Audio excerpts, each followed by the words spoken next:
Please take your Bibles with me this morning and turn in them to Exodus chapter 27. Please stand with me as you turn there. For this morning's reading, we'll be reading verses 20 and 21 from Exodus 27. That's on page 68 if you're using one of the Pew Bibles.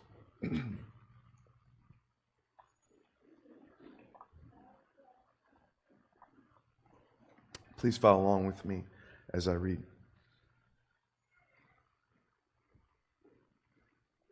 You shall command the people of Israel that they may bring to you pure beaten olive oil for the light, that a lamp may regularly be set up to burn in the tent of meeting outside the veil that is before the testimony.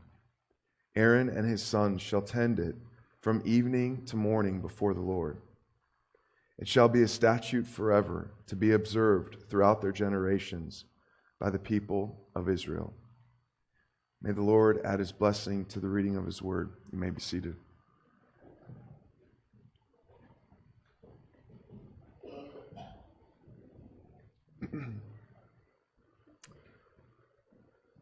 So, what are we doing here this morning? We are approaching God on His terms. What do I mean by that? Well, the book of Exodus could be divided into halves. You've got the first half from Exodus 1 to Exodus 19 that details Israel's redemption from Egypt and being brought to Mount. I need participation, guys. I need it. Brought to Mount Sinai. So, that's the first half. They're rescued from Egypt, brought to Sinai. The second half takes place at Sinai. Okay. Now, it's unfortunate that most commentaries and most pulpits spend time kind of exclusively on which half? The first half. Now, I don't want to be critical. I want to be sympathetic with the people I'm criticizing. Why don't people spend time on the second half? Well, it's filled with laws that seem very distant from us, even though they're not. It's filled with a piece of art that could be interpreted very subjectively and has been throughout church history to the point where people are very uncomfortable looking at art, interpreting it, and trying to say this is what this means and this is what that means. It can be very subjective. And so they spend time on the things they're comfortable with and they avoid the things that they're uncomfortable with. Reminds me of the story that some of you have heard about my little brother Johnny, who used to spend his summers with our grandparents in Pennsylvania. And my grandma called our mom and said to her, "You know, Harriet, it's really funny. I've been reading the Bible faithfully to Johnny like you wanted me to, but he keeps wanting to hear the same story over and over." And my mom said, which story is that? And she said, the one where Joseph's older brothers are bowing down to him. So that was very much in Johnny's favor. It's what he was comfortable with. It's what he liked to hear. And so that's what he wanted to hear. And I fear that when it comes to this portion of Exodus, it's just uncomfortable. It's not our favorite. And so we just avoid it. But it's important that we don't do that. That we consider it. Even the tough stuff. At VBS this week, I was walking down the hallway and I started going down the stairs. And one of the leaders said, there he is! And all the little kids looked up and they were doing a scavenger hunt. And one of the things was to find Pastor Ben on the scavenger hunt. So they checked that one off the list. But here's the deal. Why do we like scavenger hunts? Why? You're like, I don't. Well, why do we enjoy puzzles? Why do we enjoy these things? Why do we enjoy kind of tricking ourselves to find it out? Why do we do that? Well, I'd argue that that's not just a pastime activity, it's the way God designed us, that we are a people that likes deeper things, that have layers to them. We like that sort of thing. It's what all art, at least good art, has to it. There's not much good art these days, but we like art that has layers, that introduce us to aha moments. We like that sort of thing. And this comes from a passage we've been familiar with. It's the glory of God to conceal things, but the glory of kings to search things out. And so God is really good about hiding things. It's part of His character. It's why you like puzzles, if you like puzzles. So what we want to be here is we want to be kings and queens. You're not a king and you're not a queen unless you spend time searching diligently through His Word for the gold, for the treasure, for the silver that He tells you's there. You're not a queen. You're not a king if you don't do that. You're a pauper. You will not exude glory like you should unless you do that.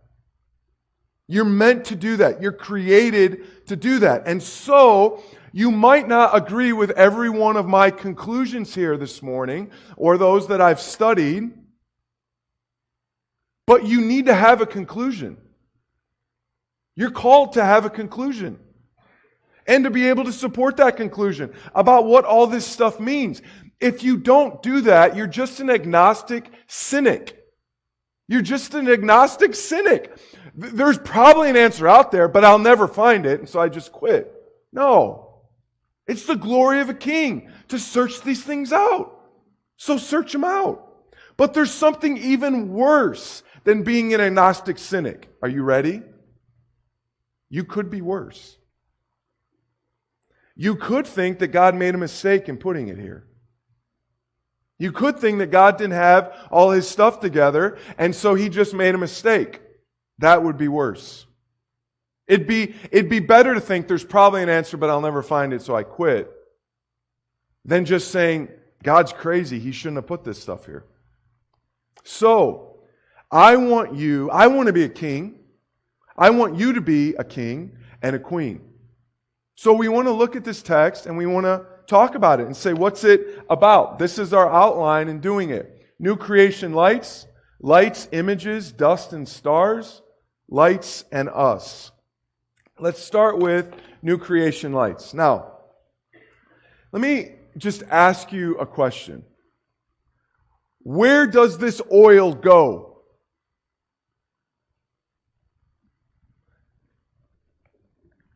It goes in the lampstand, right? There's 7 lamps. The oil goes in the lampstand to start a flame that we learn in this text is never to go out. It's to just constantly exude light, okay? So, the oil goes in the lampstand. Have we talked about the lampstand yet? Have we talked about the lampstand? Okay, I need participation. I need it. Yes, we've talked about the lampstand. Why didn't He tell you about the oil when He told you about the lampstand? Wouldn't that have made more sense? Just think about this. We're leaving on sabbatical in a couple weeks. Let's say someone's staying at our house, okay? And I say to them, all right, here's the deal. This is where we put Oreo when we leave for the day. We put him in the mudroom, and here's how you shut the gate, and this is how it locks, and this is where he stays throughout the day. Now, this is where the lawnmower is, and this is how you mow the lawn, and these are the levers you adjust to start the lawnmower, and this sort of thing. This is where we put the grass clippings, and this is how we do the lawn. Now, when you fill Oreo's dog dish, this is where you're supposed to fill. Would that seem discongruous? You'd kind of be like, man, this guy's kind of scatterbrained. I know, he's in a hurry. He's leaving town. You'd forgive me. Are we supposed to do that with God? Because you remember, where's all this getting written down? Anybody remember? On the top of Mount Sinai. Moses is up there with a pad and paper, and he's writing this stuff down. Who's telling him to write it down? Is God the forgetful, in a hurry homeowner? Is that who He is? Okay, we don't think that's who He is. So then what do we do with this? He told you about the lampstand. Now He's telling you about the oil to put in the lampstand, but it's totally disjunctive. It doesn't make sense. He should tell you about the oil when He tells you about the lampstand. Just like I should tell you about where to put Oreo's food when I'm talking about where he stays. That makes sense. This doesn't. Why? Why kings? Why queens?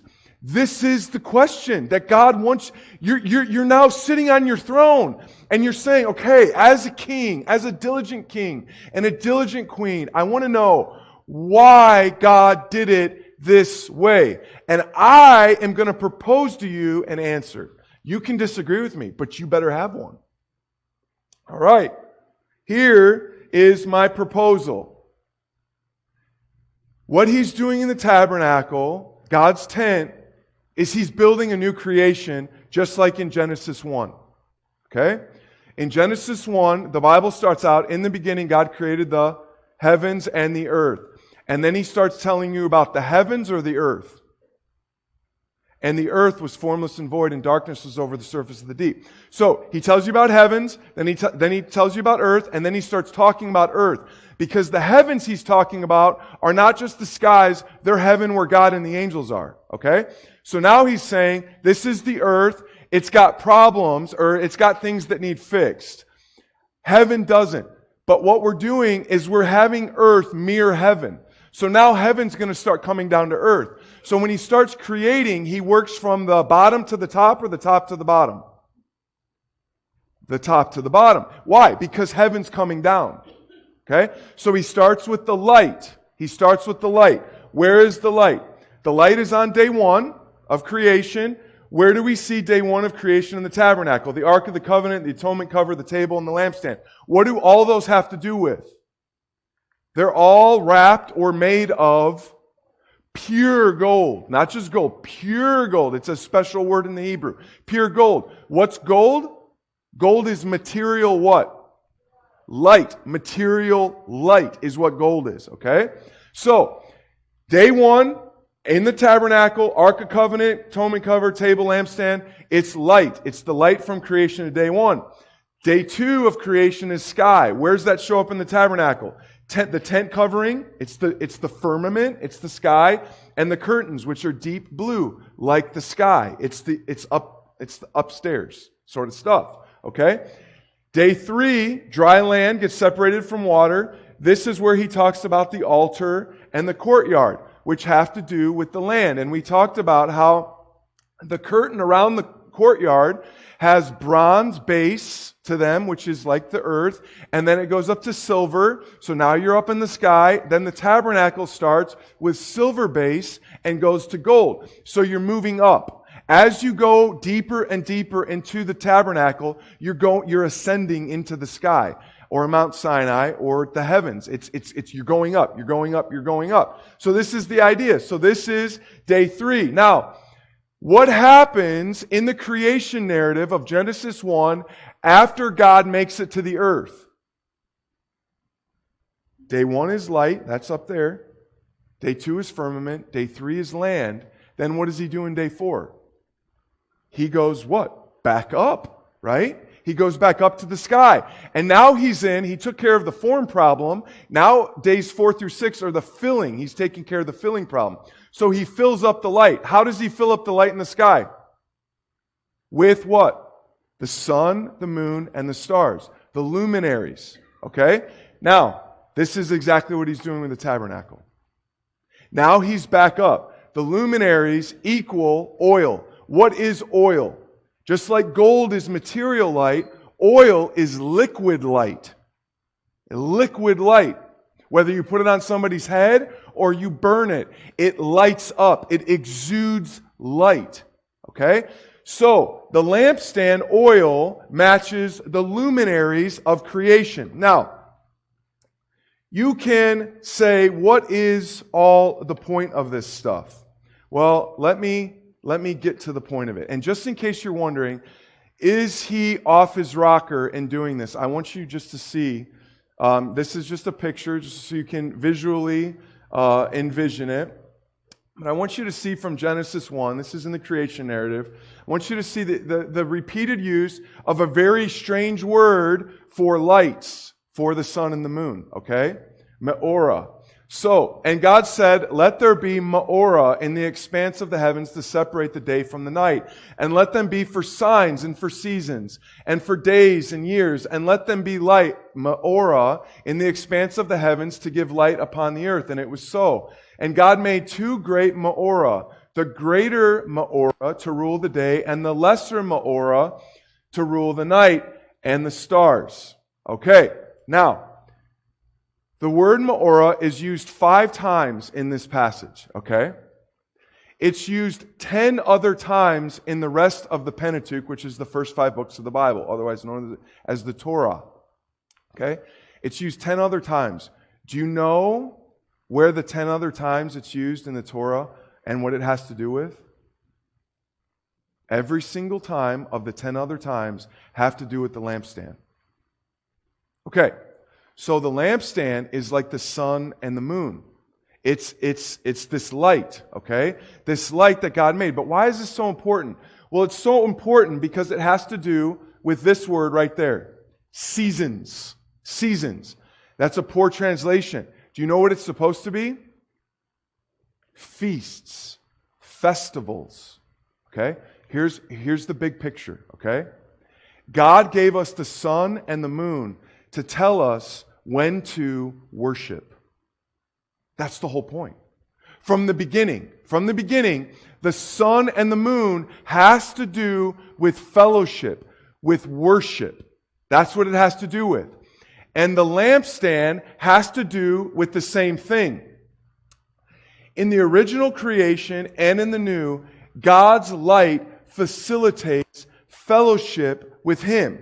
This is the big idea.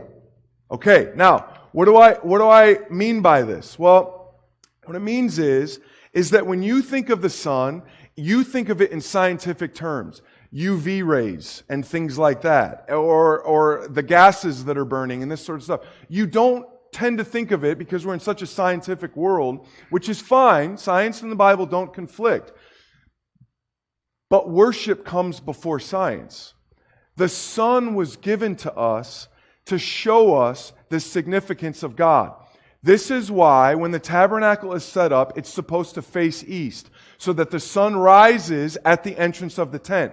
So figuratively speaking, you are to see the sunrise as, now's my moment to enter into worship.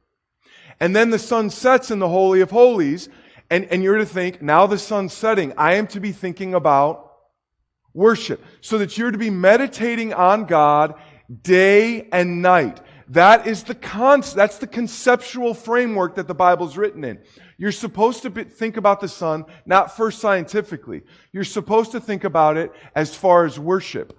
And so, He puts in His tent a lampstand, which is like the sun. And what is the lampstand shining on? Well, we've been over this. The lampstand is shining in front of it. He's specifically told to set the lamps facing forward so that the light goes forward. But what is in front of the lampstand, or across the room where it's shining? Now the Lord spoke to Moses, "Speak to Aaron and say to him, when you set up the lamps, the 7 lamps shall give light in front of the lampstand." What's in front of the lampstand is the table that has 12 loaves of bread, which represent the people of God. Okay? So the idea is that God is shining light on His people. And that light is meant to facilitate worship. So if you're under the sun today, you're supposed to be worshiping. That's the idea. The sun feels good. It's a pleasant feeling in the spring. We love feeling the first rays of sun. This is to give a concept of what God's like. A lot of people have night lights. There's a reason for that. There's comfort in visibility. There's comfort there. You feel a presence. That's a comforting feeling. The presence of light.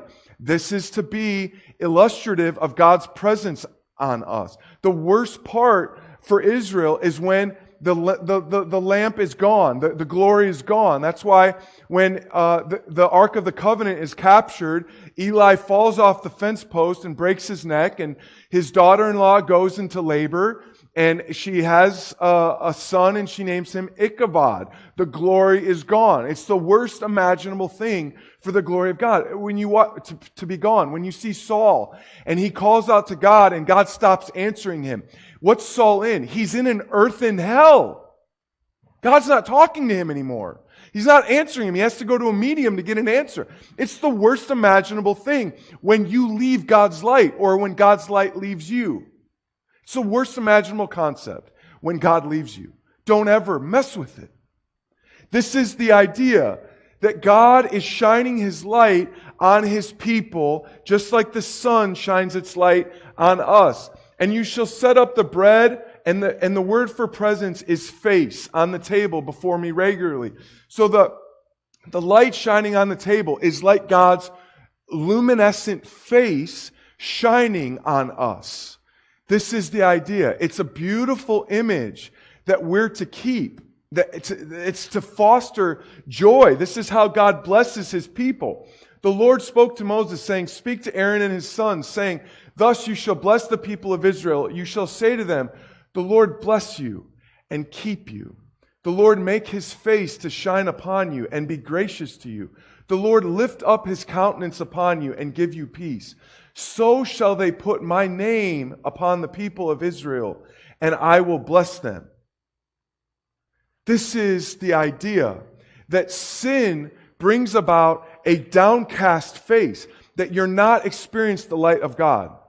That's what Cain did. And God says to him, He says, if you do what's right, will not your face be uplifted? This is the idea. You picture this downcast, upset face because he's in sin. Sin's crouching at his door. It desires to have him. God wants Cain's face to be lifted up in righteousness. And God, He'll have that communicative light on His face from God. This is the idea. And this is what helps us understand Jesus. Think of this in mind, that the lampstand is like the sun that leads us into fellowship with God. And with that framework in mind, which I think is the right framework, take a look at a couple passages. And He, referring to Christ, was transfigured before them. His face shone like and His clothes became white as light. Then I turned to see the voice that was speaking to me, and on turning I saw 7 golden lampstands, and in the midst of the lampstands, one like the Son of Man, clothed with a long robe, with a golden sash around His chest. The hairs of His head were white, like white wool, like snow. His eyes were like a flame of fire. His feet like burnished bronze, refined in a furnace. And His face was like the roar, and His voice was like the roar of many waters. In His right hand He held 7 stars. From His mouth came a sharp, two-edged sword. And His face was like the sun shining in full strength. See, friends, listen. Christ is God's face shining upon us. That's what Paul says, that we are to see the glory of God in the face of Christ. So we are to long to live in that light, in the light that came in Christ, that the lampstand was just a pointer to. It was just, the sun was just a pointer to. The sun is illustrative of Christ. Notice how he describes the sun. The sun at its what? Fullest strength. The brightest imaginable state of the sun is illustrative of the face of Christ.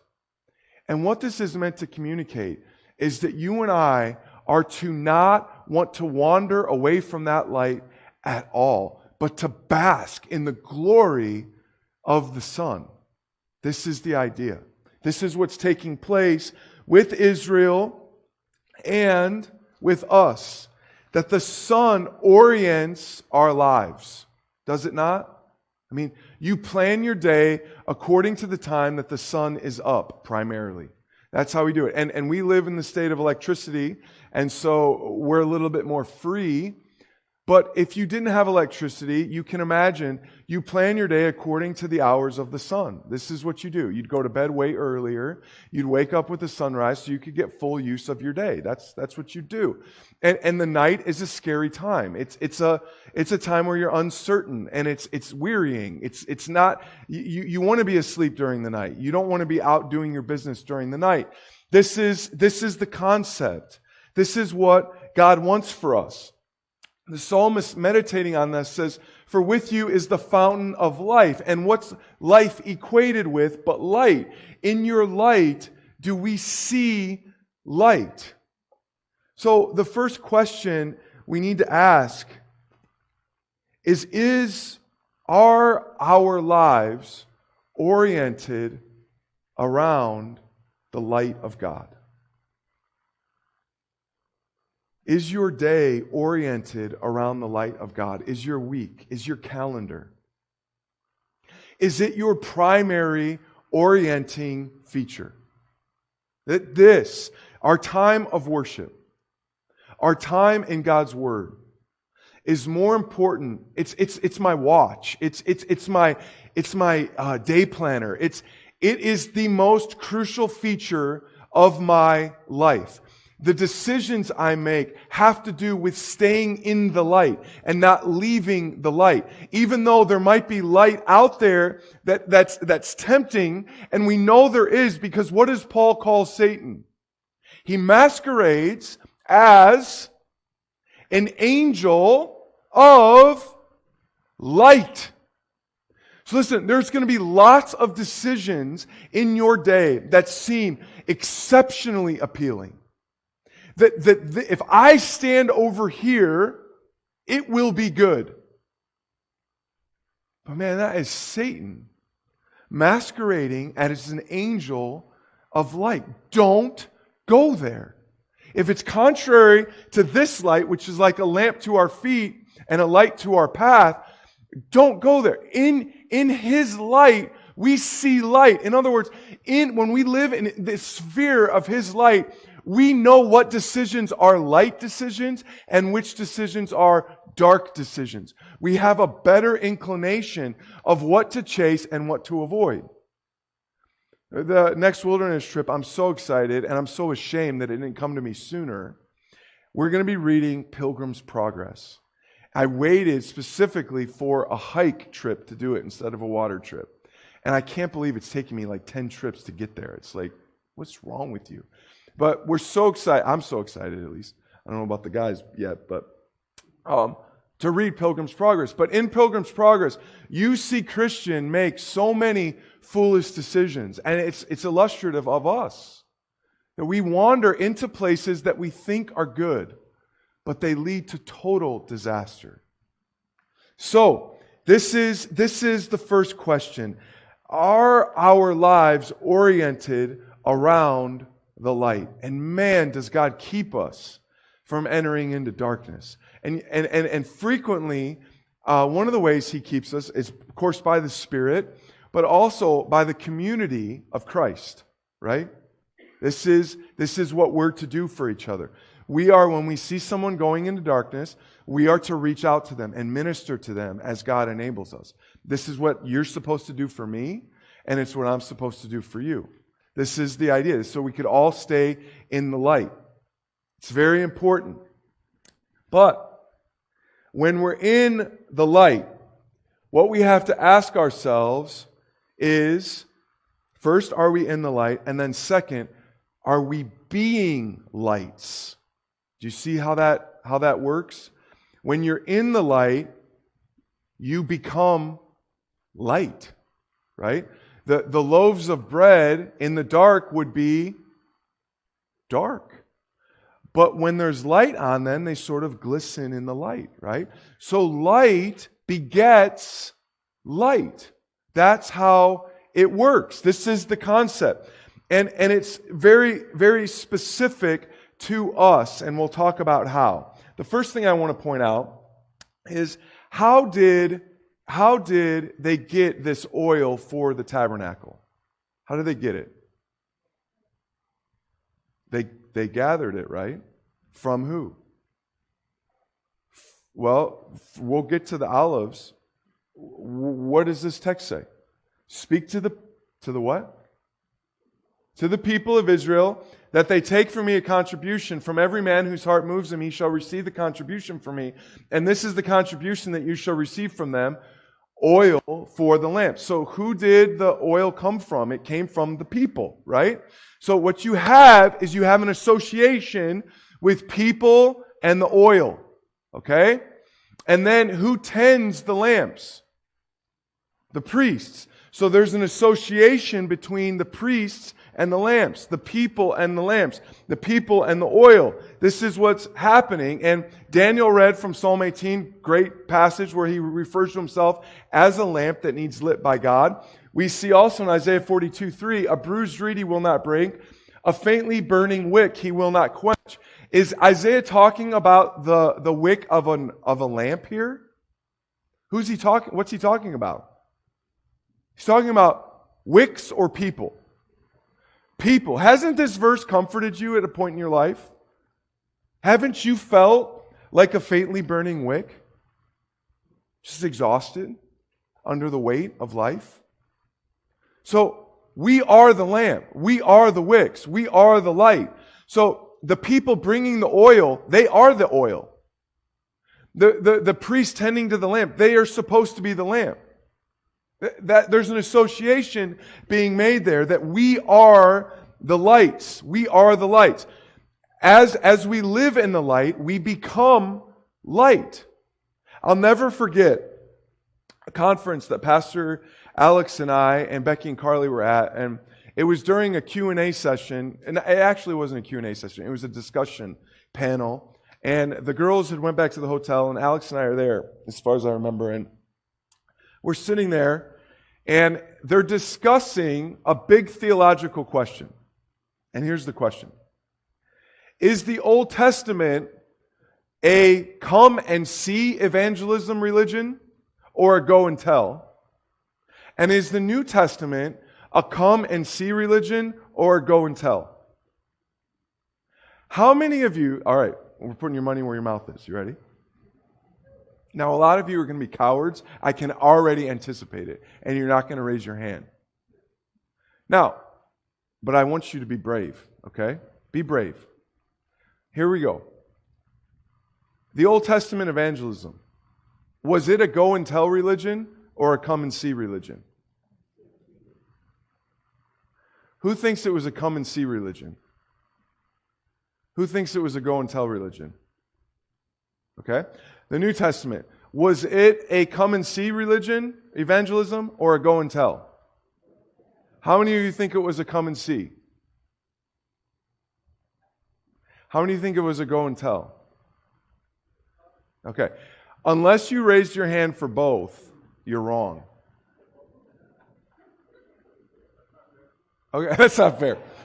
All right, you're like, it's so typical of you. All right, well, in this discussion panel, there was one guy representing that the Old Testament was a go and tell religion. One guy. There were two or three, Pastor Alex and I couldn't remember, that were the Old Testament is a come and see evangelism, the New Testament's a go and tell. And the majority of the audience was the Old Testament's a come and see exclusively, pretty much, and the New Testament's a go and tell exclusively, pretty much. Okay? That was the tenor of the room. And the guy that was representing, he's one of my heroes. I'm not going to tell you his name because he suffered terribly in this discussion panel. He did not a great job of representing that the Old Testament was a go and tell religion, okay? There's never been a time in my life.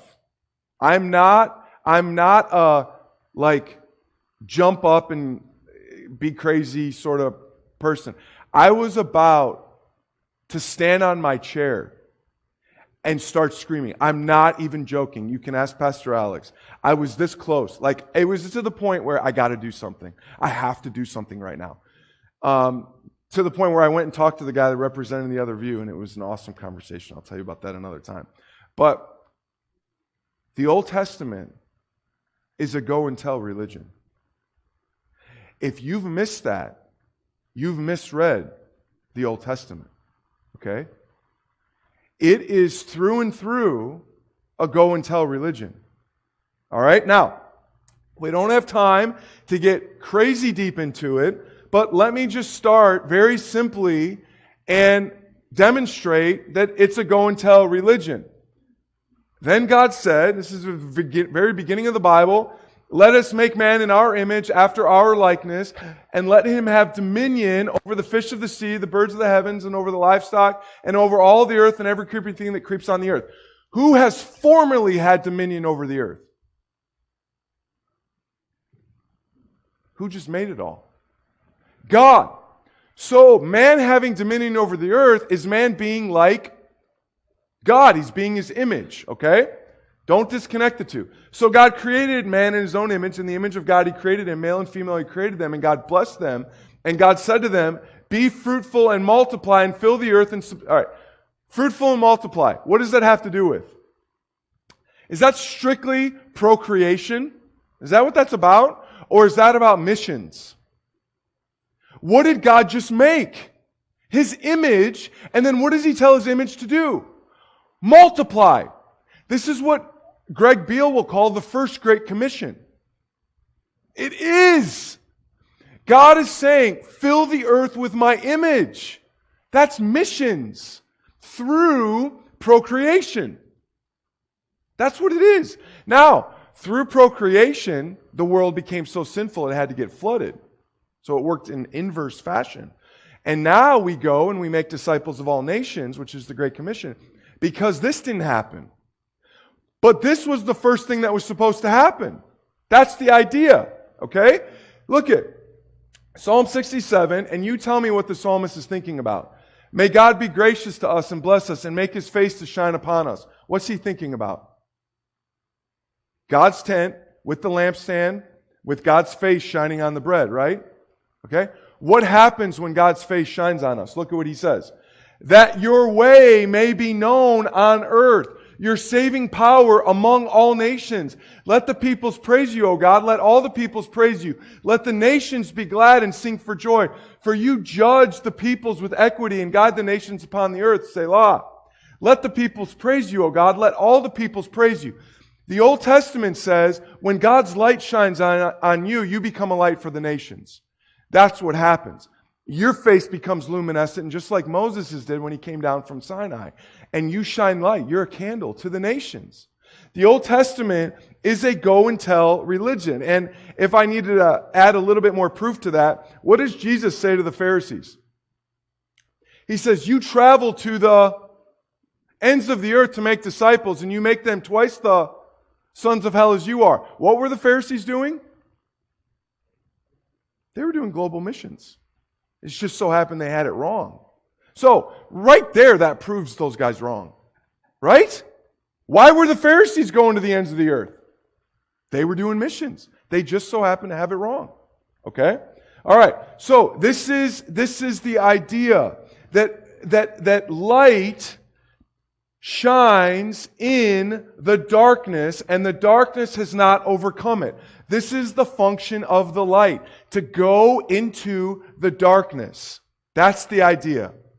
Now, not to get too deep here with you, but the lampstand was for 7 candles, but what was the lampstand supposed to be a picture of? What did it look like? Did it look like a lampstand, or did it look like something out in the churchyard? It looked like a tree. It looked like an almond tree that was bustling with life and blossoms and life. What does that remind you of? The tree of life. So the lampstand was a tree of life. That's why the psalmist will combine life and light, because the two things go together. Okay? So this is the idea. And what does the tree of life do in the book of Revelation? On either side of the river, the tree of life with its 12 kinds of fruits, yielding its fruit each month, the leaves on the tree were for the healing of the nations. So, the tree of life was for the nations. That's what it was for at the very beginning. So, light always goes into the dark. Now, what do I mean by dust, stars, and sand? Where have we seen these before? Okay, with Abraham, somebody said. Very good. Abraham, Isaac, and Jacob. They kind of surface throughout with those guys. Okay? All right. What are these said in reference to? How many descendants they'll have. Okay, right? That your descendants will be as the dust on the earth, as the stars in the heaven, as the sand on the seashore. Okay? So here's the idea. Being an image of God is a humbling thing because we're not God. We're an image, right? Humbling as the dust. Okay, what were we made out of? Dust. That's a humbling thing. We're dust. That's it. You're dirt. You're bags of dirt. Okay? That's a humbling thing. But it's also an unbelievable thing because you're made to be that which images forth God alone in all creation, which is like the stars. That's a flattering image, right? Stars is a flattering image, that you're to shine like the stars. That's incredible, okay? Now, where does sand come in? Are you ready to have your mind blown? Okay. What does sand have to do with? Water. Okay? And what did we just say, maybe last week or the week before, what water, seas, oceans have to do with? Okay?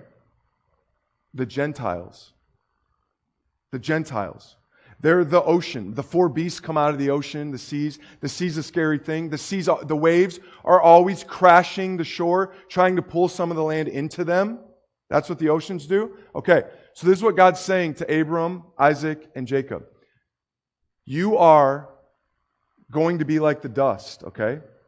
You're going to be like the stars, and you're going to have the sand of the seashore. The sand is the gate to the sea. And God's saying, you're going to have the Gentiles, you're going to have Israel, and you're going to be like the stars in the sky. You are images of me. You are meant to walk around with glorious light. Friends, what did Adam and Eve lose when they ate from the tree? I would say, because Psalms say those faces that look to Him are what? Radiant. What did Jesus look like on the Mount of Transfiguration? Like a being of light. Just exuberant light.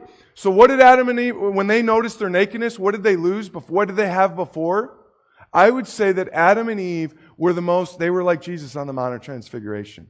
They were exploding with light, and they lost it, and they noticed their nakedness instead.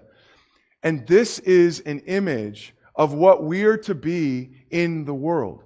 We are to be radiant images of light. That's who we are to be. Now, the question is how? How? The first answer to that is worship. Worship. We are to live regularly in worship. The priests are commissioned to keep these lamps burning. But what is Israel called?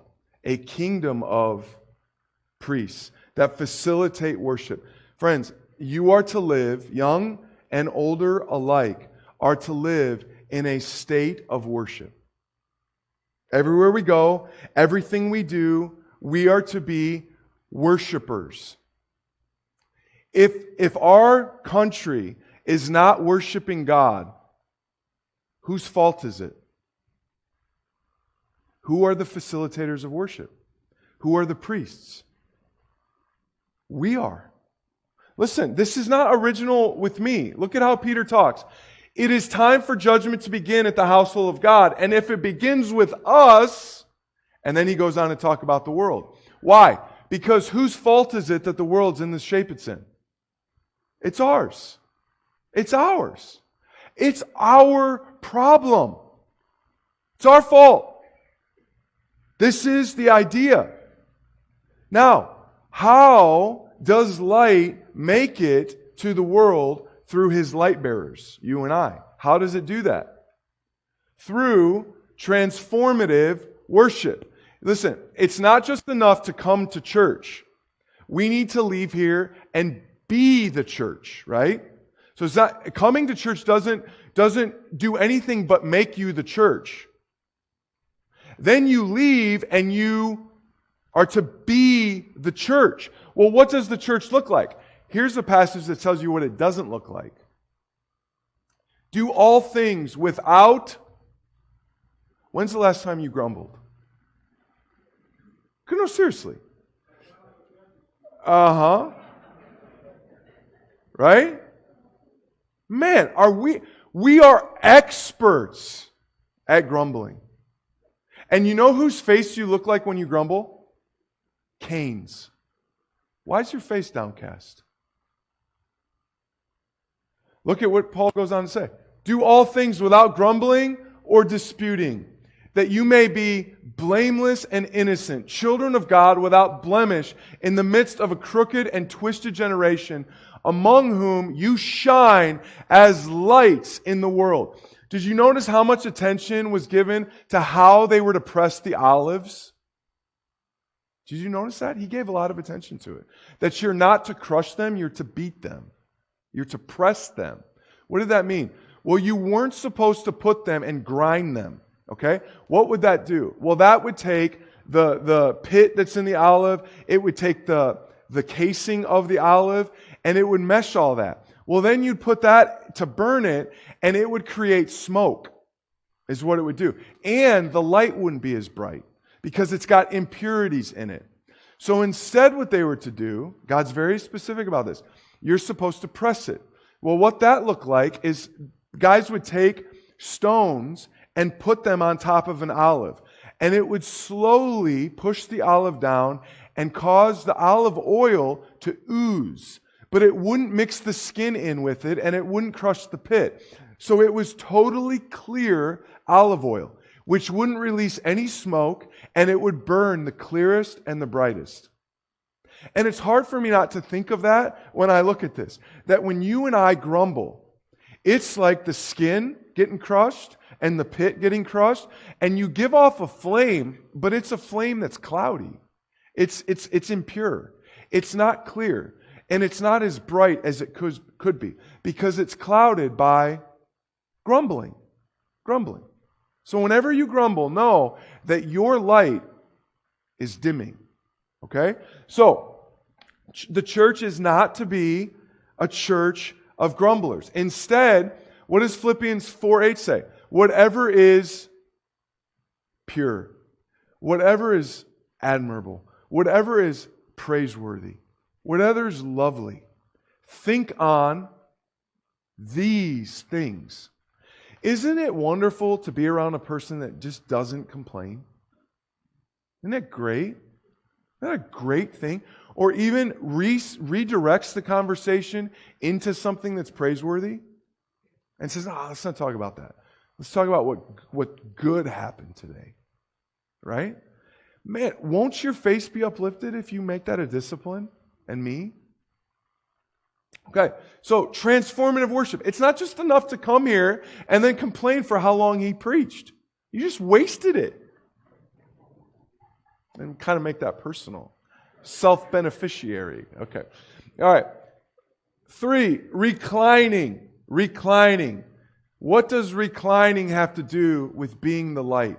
Look at the way Jesus' critics talked about him, and be ready to be tagged out. Okay? And when the Pharisees saw this, they said to his disciples, "Why does your teacher eat with tax collectors and sinners?" But when he heard it, he said, "Those who are well have no need of a physician, but those who are sick." Listen, what is the light supposed to do? Illuminate the... Okay. Are you illuminating the darkness if all you do is hang out with Christians? Think about that. If all you do is hang out with other believers, what's the light doing? It's just shining on light. That doesn't do anything good. Now, of course, there's times where we do that. We do it every week. We're encouraging you to do it at Gitchagumi. There are good moments to do that. But the light is meant to shine in the darkness. And Jesus is getting criticized for associating and reclining. This is talking with. It's having them over your house. It's hanging out with them. It's being the light in the community and shining where there's unclarity, where there's confusion, where there's darkness, where there's priorities that aren't straight. It's that sort of stuff. And if you don't associate with that, you're not being what light is supposed to be. So, have the Holy Spirit work with you through your calendar and saying, what is our calendar predominated with? Is it predominated by other believer activities? Or where there's dark, where there's a need of illumination, where there's need of light, where there's a need of redirection? Dominion. Listen to how the Bible talks about a good king, what he's like. The God of Israel has spoken, the Rock of Israel has said to me, when one rules justly over men, ruling in the fear of God, that's pure oil. He dawns on them like the morning light, like the sun shining forth on a cloudless morning, like rain that makes grass to sprout from the earth. So, dominion. The way you lead your life, the way you lead your family, the way you lead yourself at work, and I'm going to go a little further than that this morning. What does our world need? I've been thinking, and this is the type of stuff that I think we should dream about as a church, okay? And you can think I'm weird for dreaming on it, but I think God's proud of us when we dream on these things. I think He's really proud of us when we pray about it and when we look for Him to fulfill it, okay? Not just think about it, but start actively pursuing His will on it. So I drive around and walk around and see a lot of dead trees, like just dead trees out there, okay? And I dream about and pray about accumulating another piece of property near the church, okay? And I think about, okay, what would it be like if we sent some of our young people to an arbor college, taught them how to cut down trees without killing people and themselves? And what if we prayed for a boom truck? What if we prayed for that? And all these dead trees are around.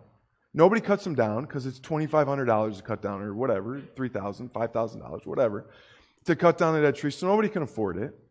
They don't have it in their budget. It's going to fall and break their house. It's going to fall and kill somebody. It's going to fall on a car. It's going to do all this stuff.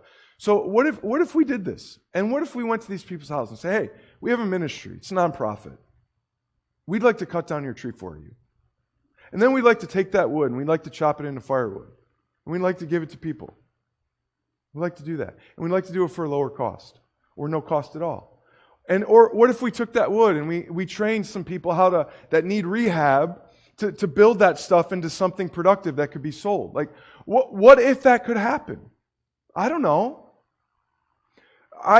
Alex and I coach Silvis on the Silvis Little League. Silvis Little League, just to be honest, compared to Moline, is a joke. I don't mean to be critical. We get stomped by Moline and Orion every single game. Not our team, just to be, so. But that's generally the way it goes. You go to the Silvis concession stand, it looks as bad as you can possibly imagine. What if, we got tons of talented people in the church. The Silvis Little League board's looking for board members.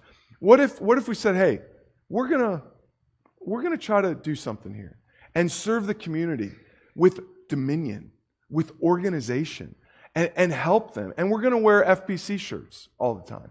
And we're gonna just slowly minister into the community. I heard one guy say, if you're church closed its doors and disappeared off the planet, including the people, and your community didn't bat an eye, didn't notice it, you're not being the church you should. In other words, if our church has disappeared off the planet, the community should feel sucker punched. What are we going to do? You know, one of the places we play in Shad Park is the Marlon Lady Field. You know, Marlon Lady went to this church. He carved out that field. Like this, the McGehee Center. These are people involved in the community, and we have to say, are we being the light? Are we being a lampstand? We are the oil. We are the wicks. We are the lamps. That's the idea. The verse in your bulletin. What good is a light if it's put under a bushel? If it's no one hides it. They put so that it illuminates life. We're a city on a hill. It's the name of this series on the tabernacle. This is the idea. We need to be teasing this idea out. We do so many wonderful things, and we need to, like VBS, it's incredible. I think we got the best VBS in the Quad Cities. But we need to be thinking more and more and more about what the church should look like outside these doors in the community as well. It's a very significant thought. When the angel comes to the churches in Revelation, do you know that every criticism is leveled in the same area in different ways, but you know what it all has to do with? If you don't change, I will put out your what? Lampstand. Why? Because the lampstand was meant to go beyond itself into the community. And this is something we seriously need to consider as a church. And really need to weigh ourselves before the Spirit and say, what do you say to us? What's your saying to us? This is kind of the thing I'm dreaming about for this Gitche trip, is to say, you know, let's spend a week considering evangelism and First Baptist Church. And what will this look like? My dream has been to get the building in a good functional place, which we're working diligently on. And then once we get there, let's start being the church in here and out there, and what we can do with it. So this is the concept that we need to consider as a church. And this is the way God does it. We're to be stars in the sky. We're to be suns. This lights, bright lights in the community. Let me pray, and then I'll ask musicians to come.